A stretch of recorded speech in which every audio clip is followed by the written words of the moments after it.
Hello everyone. Today, we're diving into a fascinating and unique industry, farming pythons for their skin. All the mysteries will be unveiled in this video. Leave a 1 if you want to learn more.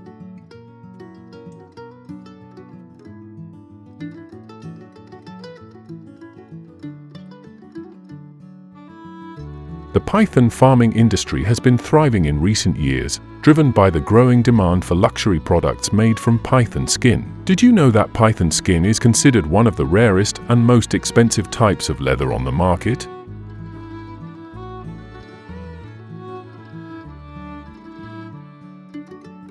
With exceptional durability, unique aesthetics, and distinctive patterns, python skin is not only a symbol of luxury, but also a favorite in the fashion industry.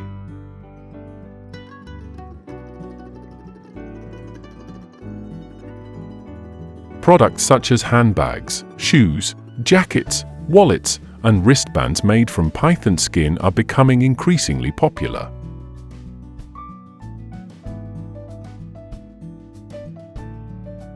These items are admired not only for their natural beauty but also for their longevity, ensuring they remain in excellent condition over time.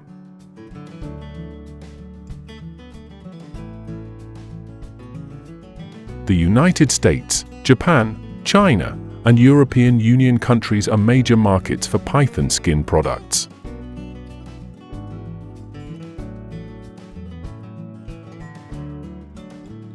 An impressive figure highlights that the US market alone generates an estimated $500 million annually from python skin products.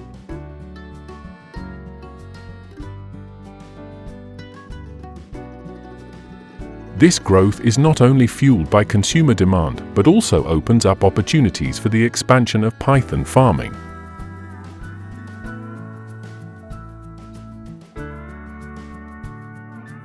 Countries like China are not just consumers but also producers, meeting domestic demand while exporting to international markets. This creates a sustainable supply chain from farms to consumers.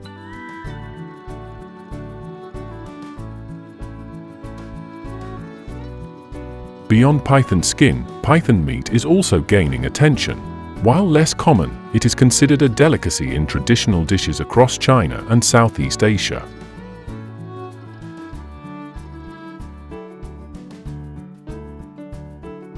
Python meat is highly nutritious and is often featured as a premium offering in upscale restaurants.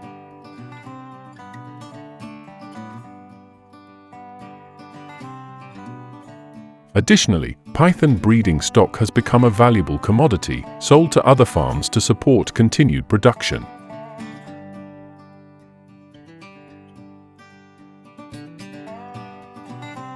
As a result, the python farming industry establishes a robust supply chain, generating not only profits for farms, but also creating jobs and boosting the economies of participating countries.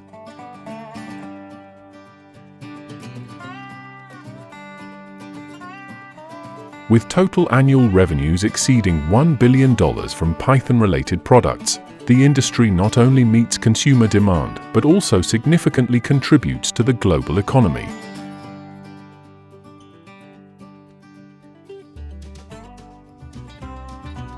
It's an industry drawing the attention of manufacturers and investors alike.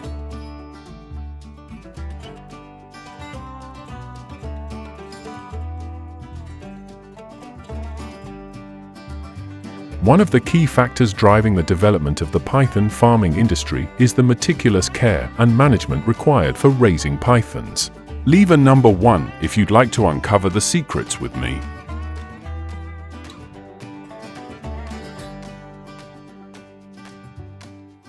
Unlike other animals that can thrive in shared enclosures, pythons require individual living spaces, with each python housed in its own separate enclosure.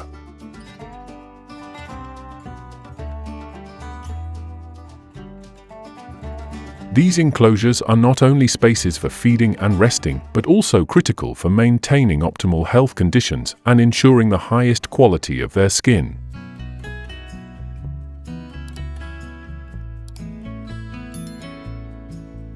As a result, python farms typically house a limited number of pythons to ensure the best possible living conditions. Each enclosure is usually made of metal and sized appropriately to allow the python to move freely.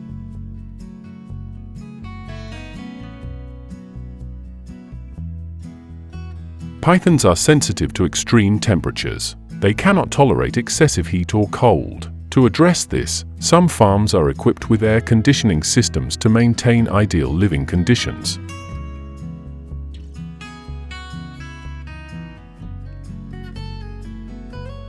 China is currently the leading country in the world for python farming, with thousands of farms scattered across its provinces.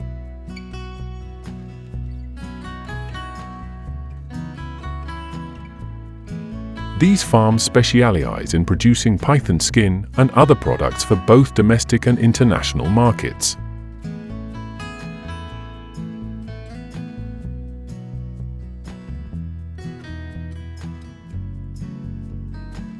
The python is a carnivorous species, and its diet mainly consists of small animals. These types of food provide the necessary amounts of protein and fat for the python to grow healthily.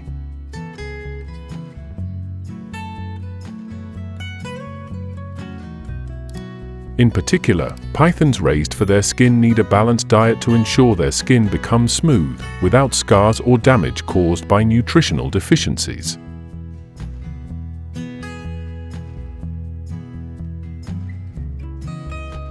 In python farms, the provision of food must ensure both quality and the right quantity, avoiding shortages or excess.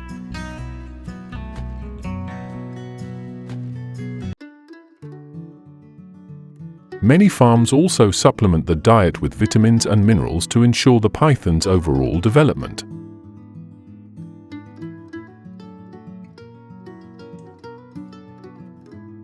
However, when I think about how these pythons are well cared for with the sole purpose of harvesting their skin, I can't help but feel sorry for them. Do you feel the same way? Please leave a comment below.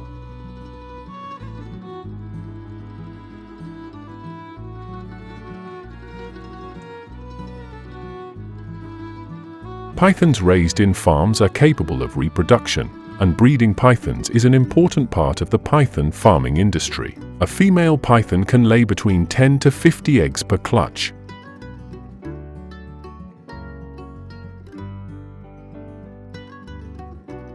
To ensure a smooth reproductive process, breeders often create a suitable environment with proper temperature, humidity, and privacy for the female python.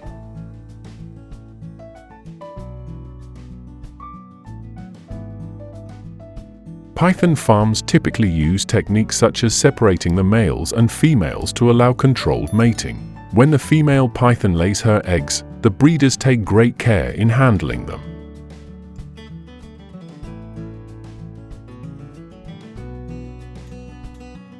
The eggs are kept in natural incubation areas or incubators with carefully regulated temperature and humidity. In about 2 to 3 months, the eggs will hatch, and the baby pythons are carefully cared for.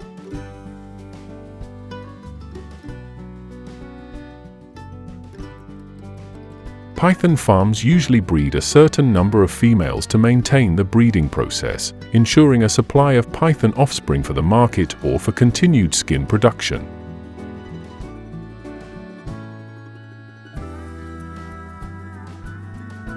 These baby pythons are often sold to other farms or raised further until they reach the appropriate size.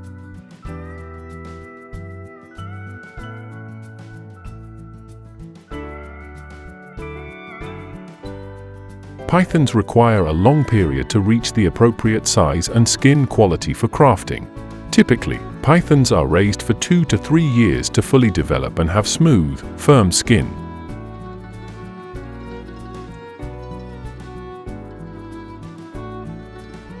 Once the python reaches the right age and size, the process of harvesting and handling the python skin is done very carefully to ensure quality. The python skin is cleaned with cold water to remove any impurities.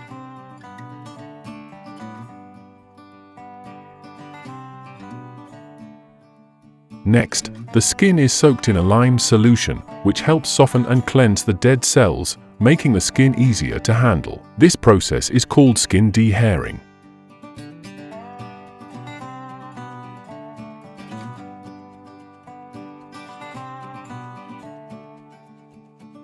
After the python skin is cleaned and dehaired, it is soaked in a tanning solution, also known as the leather tanning process. Chemicals like chromium sulfate or plant-based tannins are used to treat the skin, making it more durable.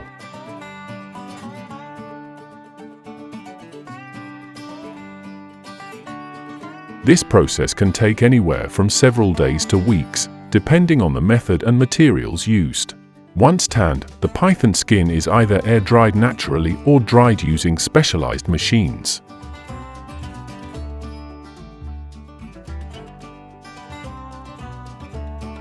Finally, the python skin is softened and polished, creating a smooth surface, ready to be crafted into high-end fashion products such as handbags, shoes, or belts. Leave a 0 if you find this video boring.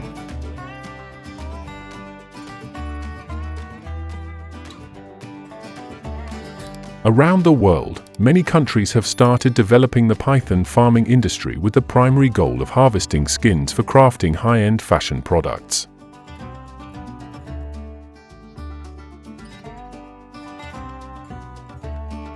The process of raising pythons for skin harvesting not only provides a stable income for farmers, but also contributes to the economies of these countries through the export of python leather products to international markets.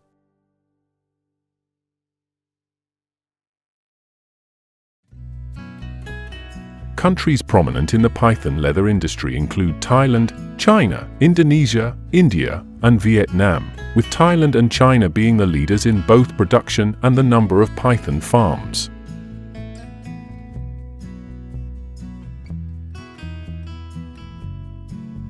Thailand is currently one of the largest python farming countries, with thousands of farms dedicated to producing python skins.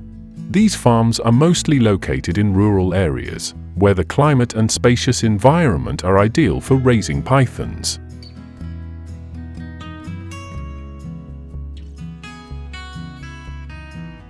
China also has a thriving python farming industry, with more than 500 farms spread across various provinces, especially in the southern and southeastern regions of the country.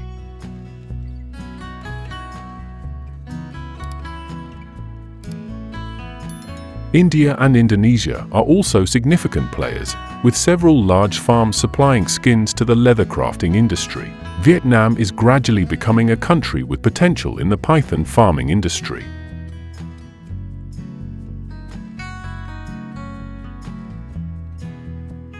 Although the industry is not as developed as in Thailand or China, an increasing number of farms are being established, providing high-quality python skins for domestic crafting facilities and exports.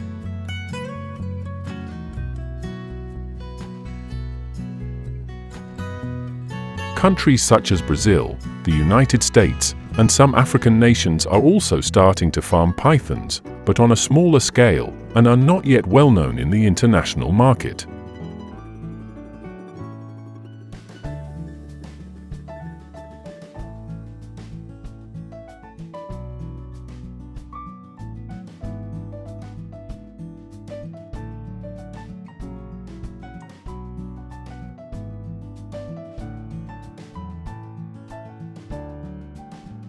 Whaling in Japan has a long history, dating back to the Yayoi period.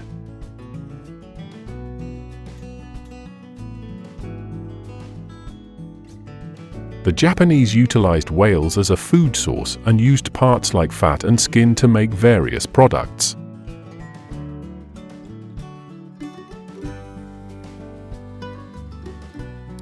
By the 19th century, with advancements in hunting techniques, Japan became one of the leading nations in the whaling industry.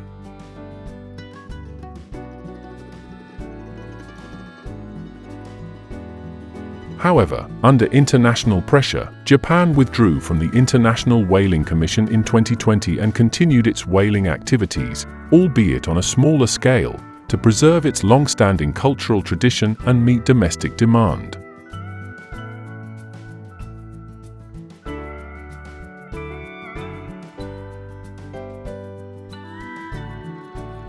To locate whales, the whaling fleet uses advanced equipment.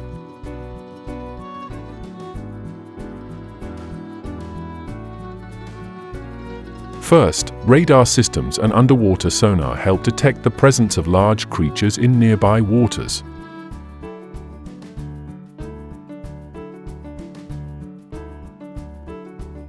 These devices emit sonar waves down to the ocean floor and receive returning signals from underwater objects, allowing the ships to detect whale movements from a distance.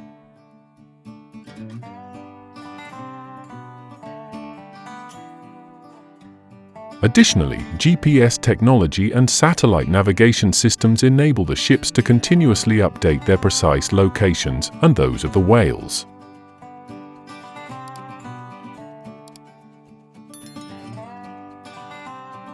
The vessels are also equipped with hydrophones to listen for sounds made by the whales when they communicate or breathe.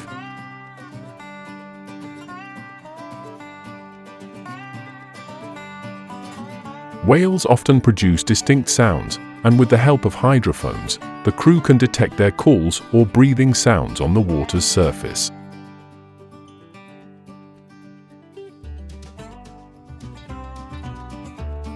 Once the devices pinpoint the exact location of the whales, the ships move into the area.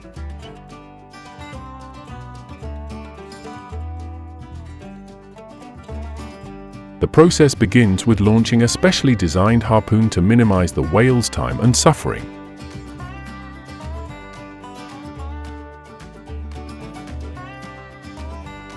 A hydraulic crane armboard then lifts the whale onto the deck, and the meat is stored in a refrigerated compartment to keep it fresh until it returns to shore.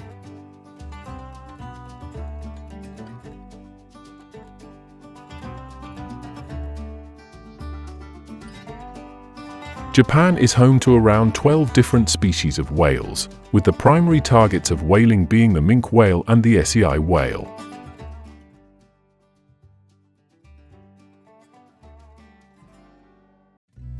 Recently, Japan has proposed expanding its hunting to include fin whales, citing that their population has significantly recovered and meets the standards for sustainable whaling.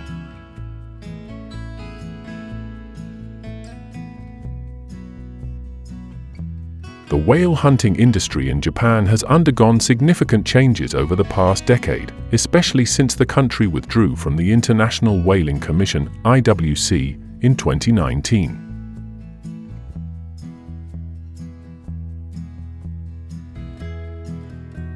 Since then, Japan has resumed commercial whaling within its exclusive economic zone, adhering strictly to self-imposed regulations on the number of whales to be hunted.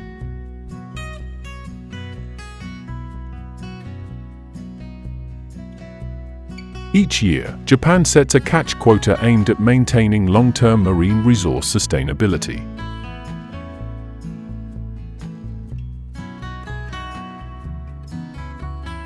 For minke whales, the annual quota allows for up to around 379 whales.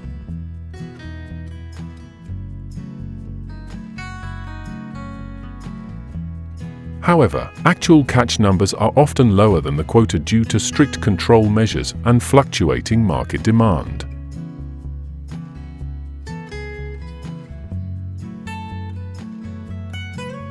Japan's proactive management of whale populations not only helps conserve marine resources, but also preserves the unique cultural tradition tied to whaling that has existed for centuries.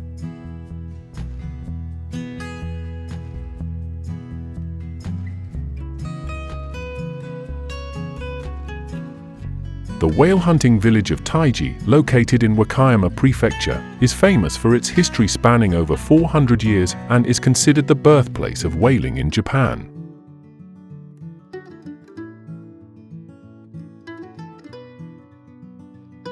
For the people of Taiji, whale hunting is not just a livelihood, but also an essential part of their culture and local identity.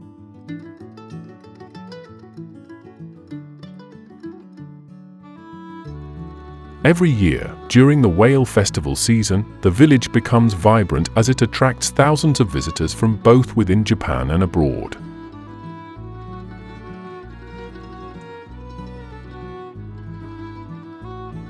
The whale festival is not only an opportunity for the people to show their respect for the whaling tradition, but also serves as a means to preserve and promote their ancient culture.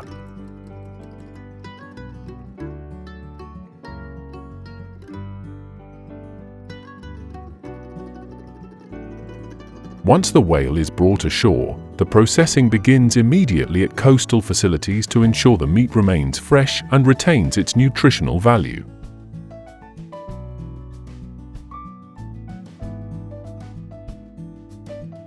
Due to their massive size, handling a whale requires the work of more than 5 workers simultaneously.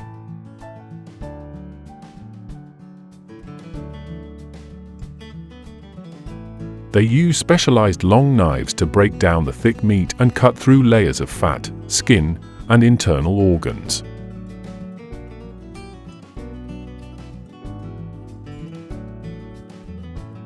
The dark red lean meat is the most valuable part and is carefully processed.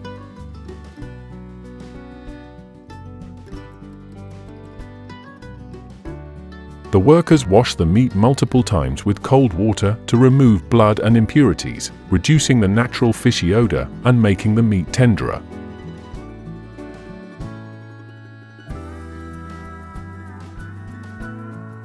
Whale fat is processed on-site to make fish oil and cosmetic products.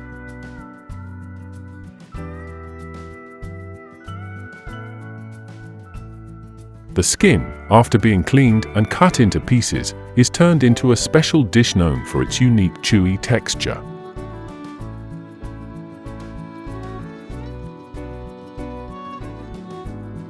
Whale organs are also utilized, often for making traditional soups.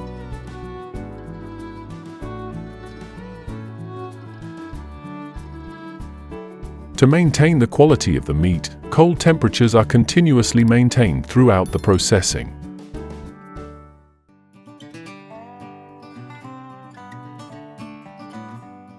Some pieces of meat are soaked in brine to enhance the flavor before being sent to seafood markets and restaurants.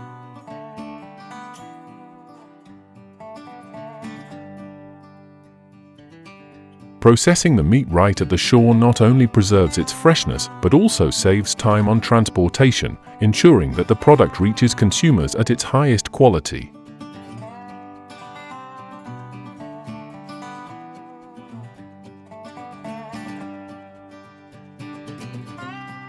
One of the most popular whale dishes in Japan is whale sashimi. The fresh red lean meat is sliced thinly, beautifully arranged, and served with soy sauce, wasabi, and sometimes a bit of pickled ginger to enhance its unique flavor.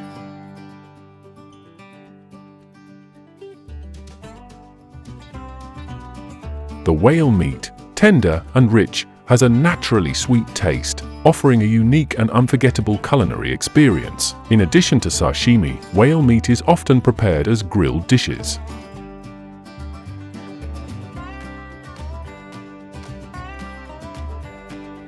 Thick slices of lean meat are marinated with traditional spices and then grilled over hot coals, creating a slightly charred exterior with a distinct aroma.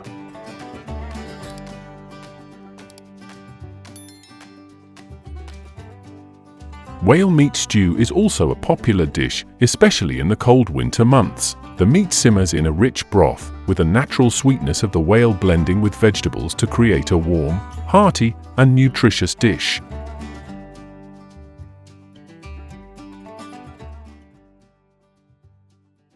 Whale fat, with its rich, unique flavor, is often fried to create a golden, crispy coating or used in stir-fry dishes, adding a savory, fragrant taste.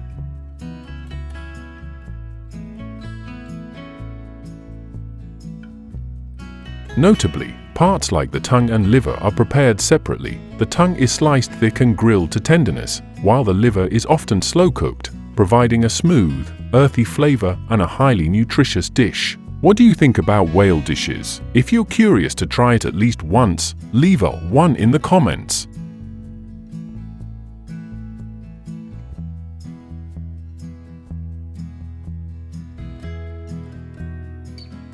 Japanese tuna fishing boats are designed with modern technology to optimize the fishing process, with lengths ranging from 20 to 40 meters, widths between 5 to 10 meters, and a carrying capacity of up to 300 tons.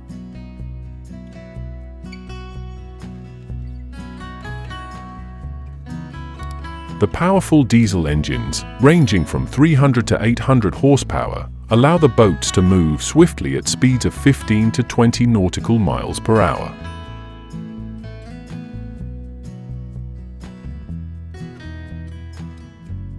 Fishing typically takes place during the day, when tuna are often close to the surface of the water.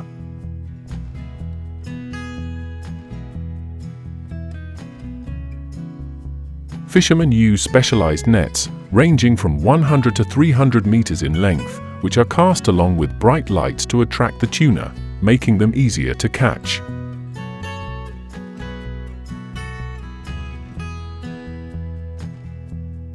Once the tuna are caught, they are immediately placed into refrigerated holds with capacities ranging from 20 to 50 cubic meters for processing.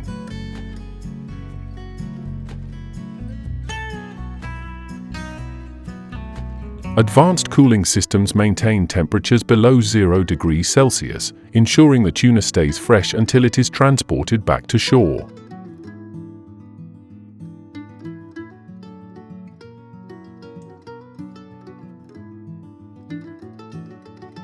After whales, one of the most important fish species harvested in Japan is tuna. Leave a 0 if you'd like to learn more.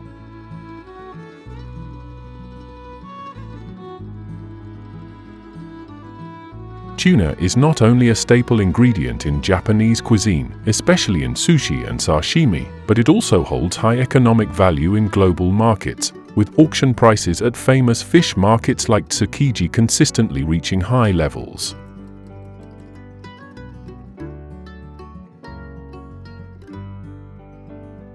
The tuna fishing process begins with identifying areas where tuna gather, typically in deep, cold waters where the fish live and migrate.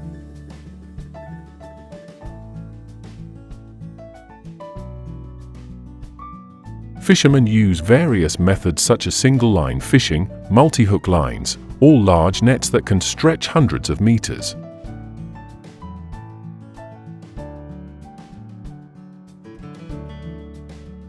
Once a tuna location is identified, nets are set in the evening or early morning when tuna are most active.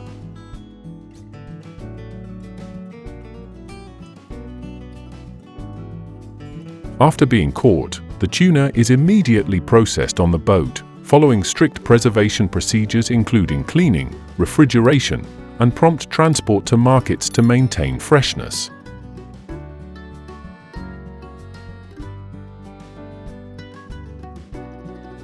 However, the tuna industry is currently facing significant challenges, particularly the depletion of fish stocks due to overfishing.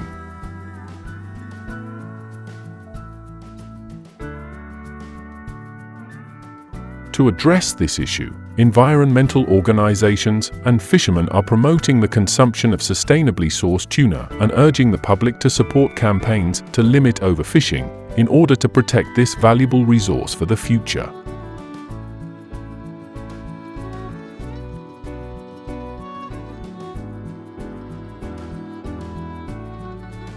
Tuna is one of the most prized ingredients in Japanese cuisine, loved not only for its delicious flavor but also for its high nutritional value.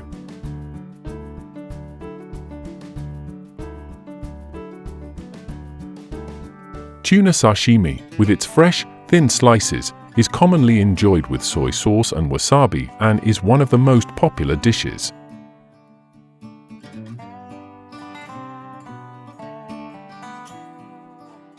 In addition to sashimi, tuna is used to make sushi and nigiri, as well as stir-fried and grilled dishes.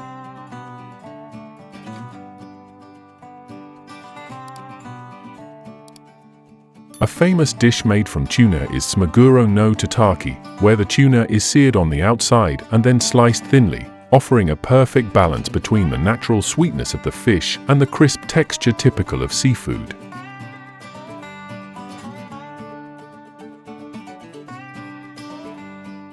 Tuna is rich in protein, omega-3 fatty acids, and vitamins, providing excellent health benefits.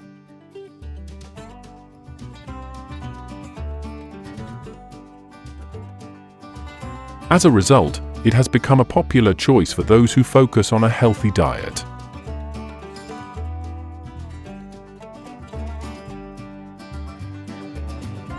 Moreover, tuna is considered a delicacy in Japanese cuisine, always captivating diners with its bold flavor and exceptional nutritional value.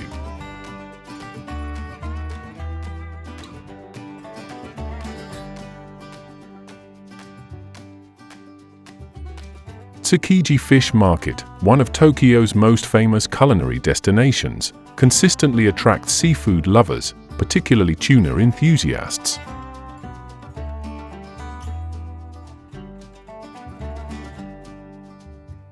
Although the wholesale area has moved to the modern Toyosu market, Tsukiji retains its charm through its retail shops and seafood restaurants that serve fresh catches on the spot.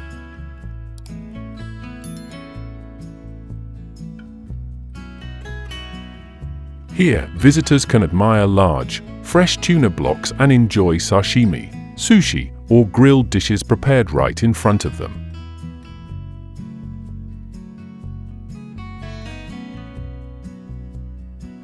A slice of fresh tuna sashimi typically costs between $10 and $25, depending on the quality and freshness of the fish.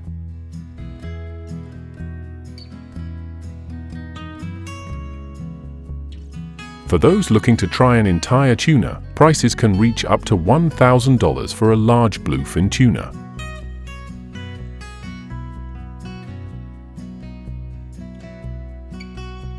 Tsukiji is not just a place to shop, but also an opportunity to experience authentic Japanese flavors. Have you ever tried fresh tuna there? Feel free to leave a comment and let me know.